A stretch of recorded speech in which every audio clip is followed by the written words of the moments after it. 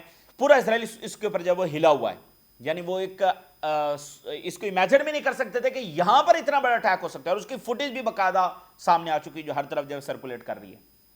تو یہ ہے ویسٹ بینک میں جو ایسکلیشن تھی اس کا ایک مظاہرہ، ایک میسج۔ تو یہ ایسا نہیں ہوگا کہ اسرائیل یہ سارے اقدامات کرتا چلا جائے گا، ایک دن جارڈن بھی لے جائے گا، ایک دن مصر بھی لے جائے گا، گریٹر اسرائیل بن جائے گا، یہ سے ہو نہیں سکتا۔ اس کا خواب دیکھا جا سکتا ہے، اس کو پورا کرنے کے لیے مڈل ایسٹ کی بھی کچھ ریاستیں خاموشی اختیار کر سکتی ہیں، لیکن یہ ہو نہیں سکتا ہے، ٹھیک ہے نا، کیونکہ یہ بات ہمیشہ یاد رکھیں، اور ہسٹری یہ بات پروو کرتی ہے کہ minority can not rule majority for a long time. ایک واقعہ یہاں پر ہو گیا، اور یہ سارے پیرالل واقعات ہوئے ہیں، اور ایسا لگ رہا ہے یہ سارے کوآرڈینیٹڈ واقعات ہیں ایک بڑا امپیکٹ کریٹ کرنے کے لیے، کیونکہ کیجویلٹیز سے بڑا امپیکٹ کوئی نہیں ہے۔ تو ایسا لگ رہا ہے یہ کوآرڈینیٹڈ اٹیکس تھے، ایک ہی ٹائم میں، ایک گھنٹے میں یہ واقعہ ہو رہا ہے، دوسرے گھنٹے میں وہ ہو رہا ہے۔ غزہ میں کیا ہوا ہے؟ 4 اسرائیلی فوجی ایک ہی جگہ کے پر مارے گئے، ایک بھی اگر تابوت اٹھتا ہے تو وہ نتنیاہو کو اپنے انجام کے اور قریب کرتا ہے۔ یہاں پر 4 تابوت اٹھے ہیں صرف جبالیہ کے علاقے سے۔ ریزسٹنس نے اتنا یہ انبلیویبل اٹیک ہے جو انہوں نے یہاں پر کیا ہے کہ ایک ایریا جس کو وہ جینوسائیڈ کر رہے ہیں، وہاں پر اب بھی ریزسٹنس کی یہ طاقت ہے کہ وہ ان کو جانی نقصان کر سکتی ہے۔ 4 Israeli soldiers killed in Gaza resistance operations in Jabalia. یہ بات ذہن میں رکھیے گا، یہ جو تحریک آپ اسرائیل کے اندر دیکھ رہے ہیں، اسی طرح کا کوئی ایک واقعہ ہوگا جس میں اسرائیل کی کیجویلٹیز ہوں گی، اسرائیل کے فوجی مارے جائیں گے، اور اس کے نتیجے میں اسرائیل سے ایسا ریاکشن آئے گا کہ نتنیاہو کو اٹھا کر پھینک دیں گے۔ کوئی ایسا واقعہ ہوگا۔ 4 فوجیوں کا مرنا یہ ایک اور بہت بڑا پریشر ہے نتنیاہو کے اوپر، کیونکہ آلریڈی وہاں پر مزاحمت ہے کہ اس کا کوئی ہمیں نہ سیکیورٹی ہے ہماری، اور مزید جانی نقصان ہوگا، اور قیدی بھی نہیں بچیں گے۔ تو اس کے آغاز میں ہی ان کے فوجی مارے جا رہے ہیں، اور امپرووائزڈ جو ایکسپلوسیو ڈیوائس ہے اس کے ساتھ انہوں نے جو اٹیک کیا ہے، اور اس کے ساتھ ہی انہوں نے پھر ٹینک کے اوپر جو ہے وہ فائر بھی کھول دیے، اور اس کا جو کمانڈر ہے وہ بھی نشانہ بنا، اور اس کا جو کریو ہے وہ مارا گیا، اور ہیلی کاپٹرز لینڈ ہوتے ہوئے دیکھے گئے جنہوں نے ان کو جب ٹرانسفر کیا۔ اور this operation comes in parallel. کس کے پیرالل یہ آپریشن ہوا ہے؟ Shooting operation carried out in القدس، ٹھیک ہے نا، ادھر وہ اٹیک ہوا، اور اس کے بالکل ساتھ ہی 1 گھنٹے کے بعد یہ خبر یہاں سے آ گئی۔ تو یہ ہیوج امپیکٹ ہے، اور یعنی وہ ابھی اس کو دیکھ رہے ہیں کہ یہ کیا ہو گیا، کیسے ہو گیا، ساتھ ادھر سے خبر آ گئی، 4 ادھر مارے گئے۔ جب یہ سارا کچھ ہو رہا تھا تو پھر ایک ایئر بریچ بھی ہو گیا۔ یہ تو گراؤنڈ بریچ ہے نا، ایئر بریچ بھی ہو گیا، اور وہ کیا یمن نے۔ اور یمن نے، جس کو کہتے ہیں نا کہ ان کی ہوائیاں اڑا کر رکھ دی، ان کی نیندیں حرام کر کے رکھ دی ہیں، جس کو کہیں گے ہم دھجیاں اڑا کر رکھ دی ہیں صحیح معنوں میں، کیونکہ جب ایک کمزور طاقتور سے ٹکراتا ہے تو اگر وہ تھوڑا ڈیمیج بھی کر دے تو وہ بہت بڑا ڈیمیج سمجھا جاتا ہے۔ اس لیے اسرائیل اتنا بڑا ڈیمیج کر کے، اتنی بڑی ڈسٹرکشن کر کے، اس کو فاتح کیوں نہیں کہا جا رہا؟ اگر آپ ڈسٹرکشن وائز دیکھیں تو سب سے بڑی ڈسٹرکشن تو اسرائیل نے کیا، اور سب سے زیادہ لوگ تو اسرائیل نے مارے، پھر بھی اسرائیل کو فاتح کیوں نہیں کہا جا رہا؟ کیونکہ یہ تو اسرائیل کر سکتا تھا، اس کے پاس جو طاقت تھی، اور اس نے وہ صرف سیولینز کے اوپر استعمال کی۔ تو دوسری طرف ہے کمزور جو اٹھ کھڑے ہوئے اور اسرائیل کے ساتھ ٹکرا گئے، اور ایسٹیمیٹ سے بھی زیادہ ڈیمیج کر گئے، اسرائیل کو ایکسپوز کر گئے۔ حماس اور حزب اللہ نے 1 لاکھ اسرائیلی فوجیوں کو زخمی کیا ہے۔ کیا آپ امیجن کر سکتے ہیں 1 لاکھ اسرائیلی فوجیوں کو جب زخمی کیا، and still Egypt and Jordan thinking کہ ان کو کیا کرنا ہے؟ تو یہ ایک فولش مسٹیک ہے۔ جب مصر کے صدر 60s کے اندر انہوں نے ایک میٹنگ بلائی، اور انہوں نے کہا کہ اگر اسرائیل ہمارے اوپر اٹیک کرتا ہے تو پھر ہم فوری طور پر اپنی اسٹریٹجی بنائیں کہ ہم نے فوری جوابی حملہ جو وہ کیسے کرنا ہے۔ تو ان کے ایک بڑے ہی سمجھدار کمانڈر نے کہا کہ اگر آپ کی اسٹریٹجی یہ ہے کہ جب اسرائیل اٹیک کرے گا تو آپ اٹیک کریں گے، تو پھر یہ بات بھی جان لیجئے کہ جب اسرائیل اٹیک کرے گا تو آپ کو جوابی اٹیک کا وہ موقع نہیں دے گا، وہ ایسا بڑا اٹیک آپ کے اوپر کرے گا۔ تو یہ بات اس کو جمال عبد الناصر کو ایسے کلک ہوئی کہ انہوں نے حملہ انیشیٹ کر دیا اسرائیل کے اوپر۔ تو یہاں پر جب اسرائیل کی 1,00,000 کیجویلٹیز ہو رہی ہیں اور وہ فوج کو ریکریوٹ کر رہا ہے اور یمن اس کا بھرکس نکال رہا ہے، تو آپ انتظار کریں گے کہ سال، 1.5 سال، 2 سال اور گزر جائے، حماس، انصار اللہ، حزب اللہ ختم ہو جائیں، پھر جب اسرائیل آپ کی طرف آئے گا پھر آپ اٹیک کریں گے؟ تو اس سے بڑی اور فولش پالیسی ہو نہیں سکتی۔ یا تو آپ دو ٹوک انداز میں ڈپلومیسی کے ذریعے معاملات طے کریں جو کہ فیل ہو چکی ہے، تو پھر انتظار کس چیز کا ہے؟ نہ سینکشنز کام آ رہی ہیں، نہ کوئی دوسرا طریقہ کام آ رہا ہے، تو پھر انتظار کس کا ہے؟ تو جناب علی جب گراؤنڈ پر یہ ایک پورا ہل چکا تھا اسرائیل، تو پھر یمن آیا اور اس نے پوری طرح سے ان کی ایئر بریچ کی۔ سائرنز یوں بجے اسرائیل کے اندر کہ پتہ نہیں بس آج اسرائیل کا جب آخری دن ہے۔ ان کے ایئرپورٹ کو دوبارہ یمنی میزائلز اور ڈرونز جب وہ ہٹ کر گئے دوبارہ، یہ مذاق نہیں ہو رہا ہے، یہ اسرائیل کے ہم پلہ کوئی پاور نہیں ہے جو ایسا کر رہی ہے، یہ کوئی پاور ہی نہیں ہے، یہ کچھ بھی نہیں ہے، اس کا کوئی مقابلہ ہی نہیں ہے، یعنی اس کا کوئی مقابلے میں کوئی نام ہی نہیں ہے۔ یہ جو جناب اٹھی ہے اور یہ اسرائیلی ایئرپورٹس کو ہٹ کر رہی ہے۔ رمون ایئرپورٹ کو دوبارہ یمن نے ہٹ کر دیا۔ کوئی ہوتا ہے نا کہ چوک میں لگا ہوا گھنٹا جس کو بجانا سب جو ہے وہ اپنے لیے سمجھتے ہیں کہ اس سے بڑا فائدہ ہوگا سوسائٹی کو، تو یہ اسرائیل اس وقت جو ہے وہ چوک میں لگا ہوا گھنٹا بن چکا ہے جس کو بس بجایا جا رہا ہے۔ یہ بالکل ایک مذاق بن چکا ہے، یقین مانی اسرائیل صرف اس کی جو طاقت ہے اس کا جو مذاق اس وقت یمن اڑا رہا ہے اس کی کوئی مثال نہیں ملتی، اور جو بے حسی اور بے بسی ادھر سے دکھائی جا رہی ہے، جو خوف یہ اپنے ذہنوں میں پال کر بیٹھے ہوئے ہیں، اس کی بھی کوئی مثال نہیں ملتی۔ طاقتور ترین ایئر ڈیفنس، یعنی جس سے یہ ڈرے بیٹھے ہیں، جس زمینی فوج سے یہ ڈرے بیٹھے ہیں، اس کا 1,00,000 فوجی انہوں نے اڑا دیا۔ جس ایئر ڈیفنس سے اور ایئر فورس سے ڈرے بیٹھے ہیں اس کے ساتھ یمن مقابلہ کر رہا ہے، اور ایرانی میزائلز نے مقابلہ کیا اور حزب اللہ نے کیا، تو رمون ایئرپورٹ ہٹ ہو گئے۔ تو یہ گیم چینجر ہے کہ اب جب ایئرپورٹ ہی ہٹ ہونے لگ گئے ہیں اور تواتر سے ہٹ ہونے لگ گئے ہیں، اور 24 گھنٹوں میں دوبارہ 2 بار ہٹ کر دیا یمن نے، مطلب بالکل چیزیں تبدیل ہو رہی ہیں۔ میں نے کہا کہ یہ کالونی اگر آپ اس کی سیکورٹی کو بریچ کر دیں تو یہ ایک آخری دیوار ہے اس کالونی، کیونکہ یہ سارا ملٹری امپائر کے اوپر اب یہ کھڑا ہوا ہے، اس کی لیجیٹیمیسی، اس کا بیانیہ، اس کی ریپیوٹ، وہ ساری چیلنج ہو چکی ہے، صرف یہ ملٹریلی اب کھڑا ہوا ہے۔ تو ملٹریلی یہ کتنا ایک ہے یہ یمن بتا رہا ہے، اور یہ حماس بتا رہی ہے، اور حزب اللہ بتا رہے ہیں۔ رمون ایئرپورٹ دوبارہ یمن نے ہٹ کر دیا، یعنی بس اس ہیڈ لائن کو دیکھتے جائیں، اس فوٹیج کو دیکھتے جائیں اور سوچتے جائیں کہ یہ اب ہو کیا رہا ہے۔ یمن کی طاقت بالکل اب الگ ڈائریکشن کے اندر چل پڑی ہے۔ اب وہ صرف ایک یہ نہیں ہے کہ بس وہ 2-4 سائرنز بجائے گا، نہیں، اب وہ یہ نہیں ہے، اب وہ کچھ اور ہی بن رہا ہے۔ وہ ایک بڑی سوفسٹیکیٹڈ پاور جو اسرائیل کو بھی پینیٹریٹ کر سکتی ہے کہیں بھی کسی بھی جگہ۔ اور جو دوسرا کام انہوں نے کیا، ڈیمونا نیوکلر فیسلٹی، اسرائیل کی نمبر 1 فیسلٹی، جس کو ایران نے بھی کہا تھا کہ ہم نشانہ بنا سکتے ہیں، بنایا نہیں۔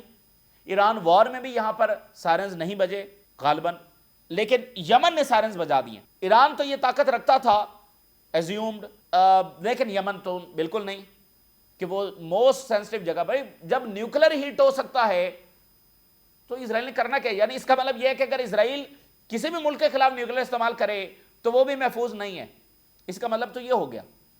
اور 2000 کلومیٹر دور سے وہ یمن سے محفوظ نہیں ہے تو پھر باقی تو چھوڑ دیں۔ تو ڈیمونا نیوکلر فیسلٹی کے اوپر سائرنز بجے ہیں۔ اب یہ مزید ان کے ساری اسرائیلی اسٹیبلشمنٹ اور امریکن اور ویسٹرن ان کے کان کھڑے ہو گئے ہیں اور ان کی آنکھیں کھل گئی ہیں کہ یہ آج ان کے ساتھ ہوئی کیا ہے۔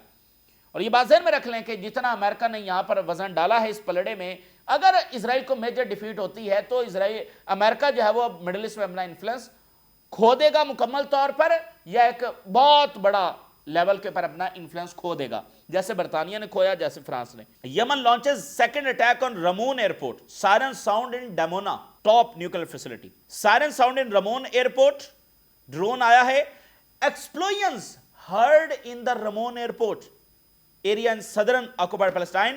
یمنی ڈرون اٹیک ہو گیا، دھماکے آج پھر رمون ایئرپورٹ کے پر سنے گئے۔ بس یہ خبریں، یہ ہیڈ لائن دیکھتے جائیے اور اس کالونی کا کولیپس ہوتا ہوا دیکھتے جائیے۔ جس نے اتنا بڑا ظلم غزہ میں کر دیا ہے اس کے ایئرپورٹ اب یمن کے ہاتھوں سے محفوظ نہیں ہے، تو خلیجی ریاستوں کے اوپر اب کتنا پریشر ہوگا، مصر اور جارڈن کے اوپر ان حملوں کے بعد کتنا پریشر ہوگا۔ Siren sound in the Dimona due to fear of drone infiltration. یار یہ کیا ہو رہا ہے؟ مطلب ڈیمونا میں سائرنز بج رہے ہیں کہ کہیں یمنی ڈرون ادھر کو کہیں ہٹ کرنے جا رہا ہے، تو وہ اس کا مطلب یہ ہے کہ پراپر یمن ٹیسٹ کر رہا ہے کہ وقت آنے پر وہ ڈیمونا کو بھی اڑا سکتے ہیں۔ تو اگر اسرائیل کو میجر پاور استعمال کرتا ہے، کوئی بڑی ڈسٹرکٹیو اور نیوکلر یا اس طرف کوئی جاتا ہے، تو اس کا مطلب یمن بھی اپنا حساب خود چکتا کر سکتا ہے، یمن بھی اسرائیل کے نیوکلر کو ہٹ کر سکتا ہے، پینیٹریٹ وہ کر رہے ہیں اور اس کو ریچ کر گئے ہیں، تو وہ جو ایران کے پاس ڈیٹا ہے وہ یمن کے پاس بھی آ رہا ہوگا. تو یہ اتنی بڑی بات ہے کہ اس کو آپ کہیں گے کہ مکمل طور پر گیم چینجر ہے. تو اب ذرا مڈل ایسٹ کے مالک اور لیبنیز گورنمنٹ بھی ذرا ہوش کے ناخن لے اور جو پریشر وہ حزب اللہ کے اوپر ڈال رہے ہیں اسے پیچھے ہٹیں، کیونکہ اس سے ان کو کوئی حاصل نہیں ہوگا. اس سارے جو اسرائیل کے خلاف ہوا ہے اس کو کور اپ کرنے کے لیے اسرائیل نے اس کے بعد سیریز آف اٹیکس جب لیبنن کے اوپر لانچ کر دیے، 12 ایئر سٹرائکس جب انہوں نے لیبنن کے اوپر کی ہیں. ابھی اگلے آنے والے گھنٹوں میں یمن کے اوپر کوئی بڑے اٹیک ہو سکتے ہیں جس میں بڑے شعلے دیکھے جائیں، وہ اسی طرح کا اٹیک کرتے ہیں کہ بڑے دھماکے جب وہ دیکھے جائیں اور اسیسینیشنز اور یہ وہ سارا جب وہ کر سکتے ہیں. ایران اور مصر کا رابطہ ہوا ہے. ارکچی جو ہے ایران کے فارن منسٹر سے انہوں نے بات کی، genocide in Gaza continue under international silence. یہ بالکل دنیا full view of the world میں ہو رہی ہے، دنیا کے بالکل سامنے ہو رہی ہے. ریجنل اور انٹرنیشنل ڈیولپمنٹس انہوں نے ڈسکس کی ہیں، اور جو اسرائیل کی ایکسپینشنسٹ ایمبیشنز ہیں، سینائی کو لینا ادھر ادھر، اس کو جو ڈسکس کیا گیا ہے. اور ریجنل اور یہ سارے کون سے ایسے اقدامات ہو سکتے ہیں، سیریس اقدامات جو لینے کی ضرورت ہے. مصر اور ایران، مصر اور ٹرکی یہ بہت زیادہ قریب آ رہے ہیں. مصر کے انٹیلیجنس چیف ٹرکی کے انٹیلیجنس چیف مسلسل رابطے کے اندر ہے. دو بڑی پاورز ہیں ایران اور ٹرکی، بڑی آرمڈ پاورز ہیں، اور مصر کی بھی ایک بڑی فوج ہے جس کو اب چائنا کی سپورٹ حاصل ہے، جس کو اب ایران کی سپورٹ حاصل ہو رہی ہے، جس کو اب ٹرکی کی سپورٹ حاصل ہو رہی ہے، جو یورپ سے بھی زیادہ جس کی ماڈرن ڈیفنس انڈسٹری بن چکی ہے، اس کی سپورٹ بھی ایجپٹ کو حاصل ہو رہی ہے. تو یہاں پر ایک بھرپور جنگ کی تیاری کی جا رہی ہے. اور یہ بات ذہن میں رکھیں کہ نیتن یاہو نے گیس ڈیل کینسل کر دیا کہ مصر اپنی فوج وہاں پر بڑھا رہا ہے اور ٹنلز بنا رہا ہے اور ٹروپس اور ٹینکس جو ڈپلائی کر رہا ہے. تو یہ اتنی آسانی سے اسرائیل کے لیے معاملہ ہوگا نہیں، اور الٹیمیٹلی یہ اس نے کولیپس ہونا ہی ہونا ہے. اور زمین کے سارے سسٹم فیل ہو جائیں تو پھر اوپر سے بھی ایک سسٹم جب وہ ظاہر ہے کہ ان کے حوالے سے تو وہ ایگزسٹ کرتا ہے، تو انہوں نے اپنے انجام کو پہنچنا ہی پہنچنا ہے. صرف تکلیف، دکھ اور کبھی نہ ختم ہونے والا دکھ یہ ہے جو فلسطینیوں کے ساتھ جس طرح سے ہوا، وہ داستانیں صدیوں تک سنائی جاتی رہیں گی اور وہ کبھی بھلایا نہیں جا سکے گا. تو یہ اس وقت کی ڈیولپمنٹس ہے جو آپ کے ساتھ شیئر کیا. آپ نے رائے ضرور آگاہ کریں. اجازت دیجیے، اللہ حافظ.